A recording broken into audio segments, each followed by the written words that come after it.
அஸ்ஸலாமு அலைக்கும். போட்டி எப்படி க்ளீன் பண்ணலான்னு பார்க்கலாமா? ஆல்ரெடி க்ளீன் பண்ணி தான் கொடுத்துருப்பாங்க. பட் இருந்தாலும் அது உள்ள வந்து அழுக்கு ஜவ்வுலாம் இருக்கும். ஸோ அதை தான் அந்த சிறுகுறளுக்குள்ளே வந்து இந்த மாதிரி நைஃப் வச்சு சைடில் கீறிட்டே வந்தோம்னா ஓப்பன் ஆகிடும். அதை நல்லா வாஷ் பண்ணி எடுத்துக்கணும்.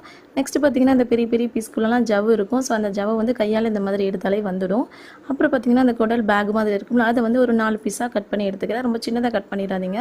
ஒரு 4 பீஸாக கட் பண்ணி எடுத்துக்கிறேன். அப்புறம் பார்த்திங்கன்னா நல்லா ஒரு ஹாட் வாட்டர் எடுத்துக்கிறேன். அந்த ஹாட் வாட்டரில் வந்து இந்த கட் பண்ணி வச்சுருந்த பீஸை போட்டுடுறேன். போட்டோன்னே பார்த்திங்கன்னா ஒரு ஸ்பூனை வச்சு அந்த தோலை வந்து மேலாக்கில் இப்படி எடுத்துடுறேன். இதை வந்து குடல் பூ வந்து தனியாக எடுத்துடுறேன். இந்த மாதிரி ஸ்கின் க்ளீன் ஆயிரும்.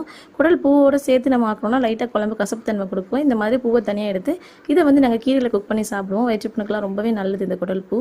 நெக்ஸ்ட்டு பார்த்திங்கன்னா கல் உப்பு மஞ்சள் போட்டு நல்லா வாஷ் பண்ணி எடுத்துக்கிறேன். நெக்ஸ்ட்டு பார்த்திங்கன்னா வேக போடணும். ஒரு குக்கரில் வந்து குடல் கூட மஞ்சள் தூள், இஞ்சி பூண்டு பேஸ்ட்டு, உப்பு இவ்வளோ ஆட் பண்ணி நல்லா வேக வச்சு எடுத்துக்கிறேன்.